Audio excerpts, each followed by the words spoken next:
उसका पहला हिस्सा मेडिकल साइंस पर है, दूसरा हिस्सा इंजीनियरिंग साइंस पर है, और वो लिखने वाले का नाम है अबू अली सीना। बुखारा के रहने वाले थे। आप अमेरिका चले जाइए, अमेरिका की राजधानी वाशिंगटन चले जाइए, वहां के मेजर हॉस्पिटल के मेन गेट पर नजर दौड़ाइए, ऊपर लिखा अल कानून, नीचे लिखा है अबू अली सीना। जब तक वो अल कानून नहीं लिखी गई थी, दुनिया में एक भी एमबीबीएस डॉक्टर नहीं था, दुनिया में एक भी बीएएमएस नहीं था, एक भी बीयूएमएस नहीं था, और इंजीनियरिंग की दुनिया में एक भी बीई नहीं था, एक भी बीटेक नहीं था, एक भी एमटेक नहीं था। जब ये किताब मशहूर हो गई और पूरी दुनिया में इसने हंगामा मचा दिया, तो अबू अली सीना से किसी ने पूछा कि ये किताब तुमने लिखी कैसे, कहां से तुमने इसका मवाद हासिल किया? तो बड़े प्यार से जवाब दिया, तुम्हें पता नहीं है, मैंने तो मदरसे में पढ़ा है, मैंने ये किताब कुरान पढ़ के लिखी है, और कुछ बचा है तो मुस्तफा के फरमान से लिखी है। पूरी दुनिया में जितनी तरक्की है उसका मंबा कुरान है, या साहिब कुरान मुस्तफा जाने रहमत।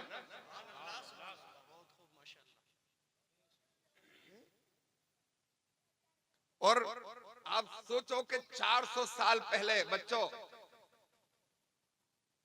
400 साल पहले दुनिया में एक भी यूनिवर्सिटी नहीं थी, है? तो फिर जाहिर बात है कोई इंजीनियर भी नहीं होगा, क्योंकि इंजीनियर की डिग्री कॉलेज से ही तो मिलती है। हमारे मदरसे से तो हाफिज कुरान की डिग्री मिलती है, आलिम दीन की डिग्री मिलती है, कारी कुरान की डिग्री मिलती है, फजीलत की डिग्री मिलती है, ये बीई की डिग्री, ये सॉफ्टवेयर की इंजीनियर की डिग्री, ये सिविल इंजीनियर की डिग्री, ये आर्किटेक्ट की डिग्रियां तो कॉलेजों से मिलती हैं। एक बात पर जरा गौर करो, जब 400 साल पहले इस दुनिया में एक भी कॉलेज नहीं था, तो दुनिया का इंजीनियर भी नहीं था, तो 400 साल पहले, उससे भी पहले दुनिया का अजूबा ताजमहल बन चुका है, दिल्ली की कुतुब मीनार बन चुकी है, मेरे भाई दिल्ली की जामा मस्जिद बन चुकी है, दिल्ली का लाल किला बन चुका है। तो ये पूरी दुनिया को मानना पड़ेगा कि ये दुनिया का अजूबा ताजमहल भी कुरान पढ़ने वालों ने ही बनाया है, और ये कुतुब मीनार भी कुरान पढ़ने वालों ने ही बनाई है, दिल्ली की जामा मस्जिद भी कुरान पढ़ने वालों ने ही। ये सब कुरान के जलवे हैं। और मेरे भाई, अब मुसीबत तो ये है कि कॉलेज में पढ़ गए, कुछ बड़ी डिग्री लेके आ गए, तो मदरसों पे ही नजर है। बोले यहां बनाया ही क्या जा रहा है, मजबूर तैयार किए जा रहे हैं।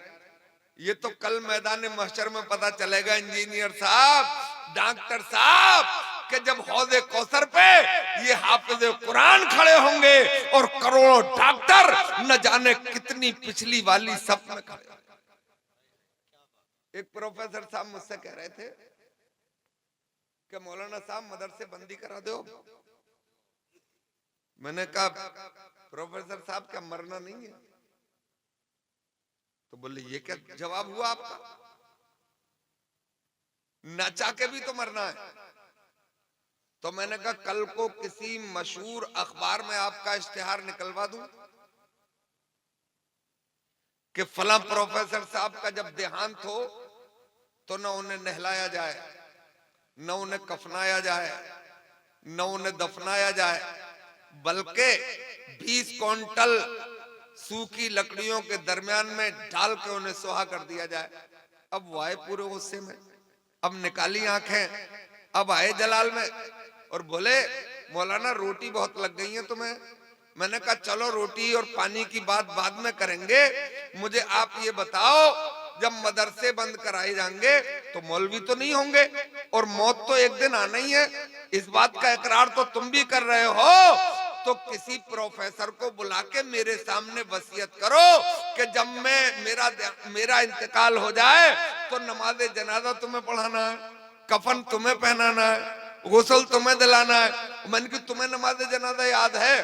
तो गर्दन लटका के बोले मुझे तो याद नहीं है। तो मैंने कहा उस प्रोफेसर को क्या याद होगी। मैंने कहा पहली गेंद पे मिडल स्टंप उड़ गया आपका। प्रोफेसर साहब ये मत कहो कि मदरसे बंद कराओ, बल्कि ये कहो कि इनकी तालीम को और आला करो, यहीं हाफिज कुरान भी बनाओ और जरूरत पड़ जाए तो यहीं डॉक्टर भी बनाओ, यहाँ आलिम दीन बनाओ, यहीं इंजीनियर भी बनाओ। ऐसा प्रोग्राम बनाओ, क्योंकि मदरसा तो पैदा होने से लेके मरने तक की जरूरत है। जब घर में बच्चा पैदा होता है तो अजान पढ़ने के लिए भी इंजीनियर साहब नहीं, आलिम दीन ही आते हैं। जवान होता है तो निकाह पढ़ाने के लिए भी मदरसे का प्रोडक्ट ही आता है, और जब इंतकाल हो जाता है तो गुस्ल का तरीका भी आलिम दीन बताता है, कफन पहनाने का तरीका भी आलिम दीन ही बताता है, और कब्र में उतारने का तरीका भी आलिम दीन ही बताता है, नमाज जनाजा भी आलिम दीन ही पढ़ाता है। पैदा होने से मरने तक की जरूरत है।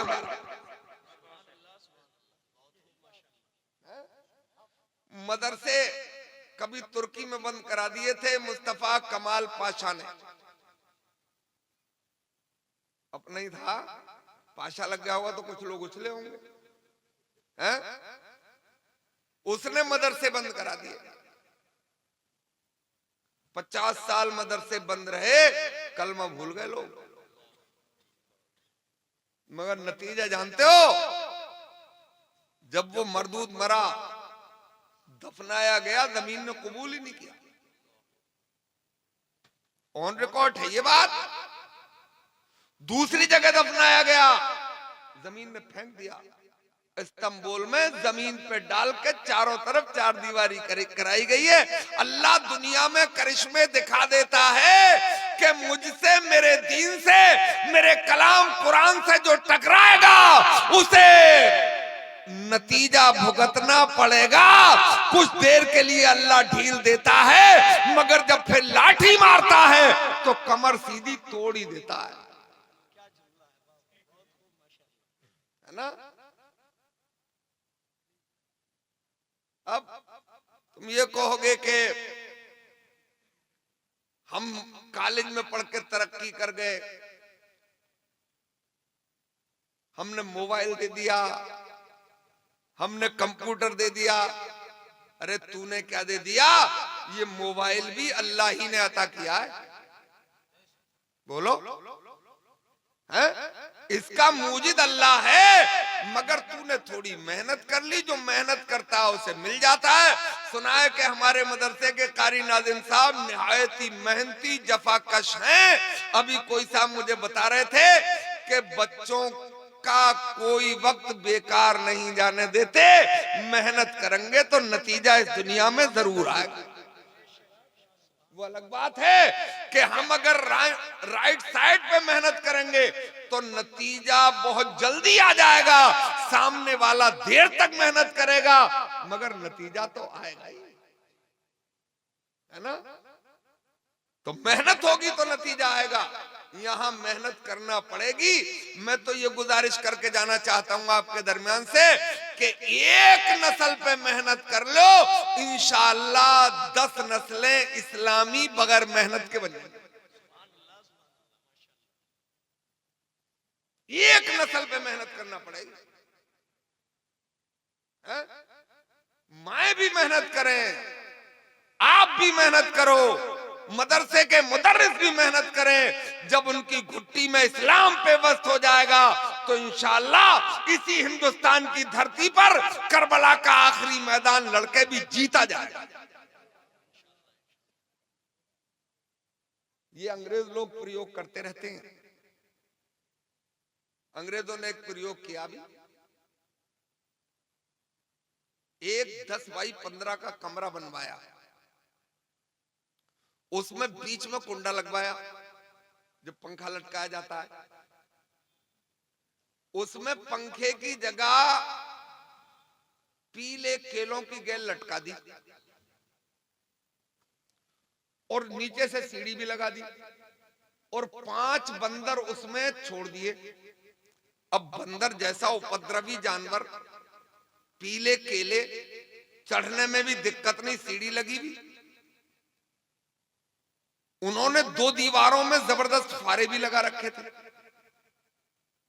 बंदर जैसे ही केलों के करीब पहुंचना चाहा, जिस बंदर ने भी, उन्होंने तेज रफ्तार फारा मारा उसकी आंख। बंदर मियां हड़बड़ा गए, बोले यार ये कौन सी मुसीबत है, ये आफत कहां से आती है। फिर हाथ बढ़ाए, फिर मारे मुंह फारा। पांचों बंदर फारे की मार से घबरा कर नीचे बैठ गए, केलों को देख रहे हैं और बार बार सोच रहे हैं कि किस्मत की बात देखो, कहां टूटी है कमंद, 2-4 हाथ जब के लबे बाम रहे। अब जाओ, ऊपर कोई नहीं रहा। अंग्रेजों ने देखा भी, हिम्मत तोड़ गए। उन्होंने उसमें से 2 बंदर निकाल लिए और 2 नए बंदर अंदर डाले। अब उन पर तो फारा पड़ा नहीं था, वो भागे केलों की तरफ। उन 3 बंदरों ने उनकी टांग पकड़ के खींच ली, बोले ऊपर मत जाइयो भैया, ऊपर जाते ही मुसीबत आती है। उन्होंने फिर कोशिश की, उन्होंने उन्हें पकड़ा और कूट के कोने में डाल लिया। बोले मरम पट्टी करा लेंगे, आंखें फूट गई तो कांधों को लिए फिरेंगे। उन्होंने जाने नहीं दिया। अंग्रेजों ने कहा अपना काम हो गया, खोल दो दरवाजा, केले की गेल उतार के इनके सामने डाल दो। बोले क्या हो गया, बोले अपना काम हो गया। एक नस्ल पे काम कर लिया गया, उस दूसरी नस्ल को उन्होंने खुद तैयार कर लिया। मेरे भाई, आप एक नस्ल को दीनदार बना दो, एक नस्ल को ईमानदार बना दो, इंशाअल्लाह आने वाली 10 नस्लों में इनकलाबे ईमानी आ ही जाएगा, इस्लामी रंग हो ही जाएगा, कोई दुनियादार नजर नहीं आएगा, इंशाअल्लाह सब गुलामाने मुस्तफा नजर।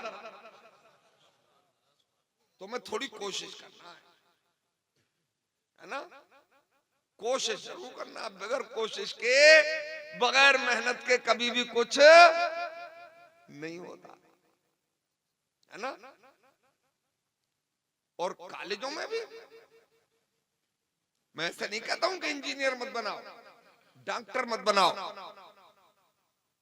या वकील मत बनाओ। समाज को हर एक की जरूरत है, इंजीनियर की भी जरूरत है, डॉक्टर की भी जरूरत है मेरे भाई। मगर मैं चाहता ये हूं कि इंजीनियर साहब इधर पुल का डिजाइन भी कर रहे हो और अजान हो जाए तो मुसल्ला भी बिछा रहे हो। मैं चाहता ये हूं कि इधर डॉक्टर साहब ऑपरेशन थिएटर में भी नजर आए और नमाज का वक्त हो जाए तो मस्जिद में भी नजर आए। ये है मजहब इस्लाम, और जलवे हैं। देखो, आप थोड़ी कोशिश कर लो, ये सब घुटने टेक देंगे, है ना। अभी मगरिबी जर्मनी में वहां की 30% लड़कियों ने कलमा पढ़ लिया है। गूगल पे सर्च कर लेना। और दाढ़ी वाले मुस्लिम लड़के तलाश करके उनसे शादी कर लिए, रंग नहीं देखा, नाक नहीं देखी, आंखें नहीं देखी, चेहरे पे नूरानी दाढ़ी सजी भी देखी। अगर यहाँ भी कोई काला कलूटा हो और यहाँ कोई रिश्ता विश्ता ना आता हो तो जर्मनी चला जाओ, काम हो जाएगा। 30% का रेशियो बहुत बड़ा होता है।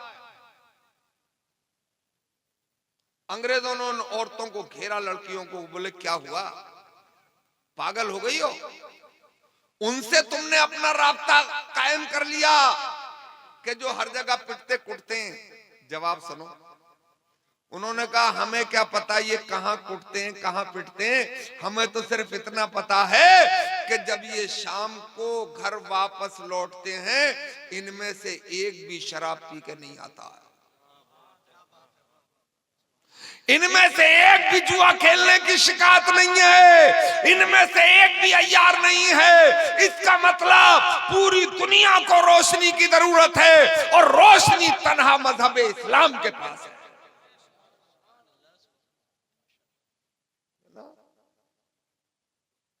मैं आपसे पैसे वैसे मत दिखाओ, मकसद पैसा नहीं है, मकसद इस्लामी रंग है। नौजवानों, तुम्हारी बहुत जरूरत है, तुम्हारी जीन्स से ऐतराज नहीं है, तुम्हारी शर्ट से ऐतराज नहीं है, तुम्हारी आवारगी से ऐतराज है? तुम्हारी मोटरसाइकिल से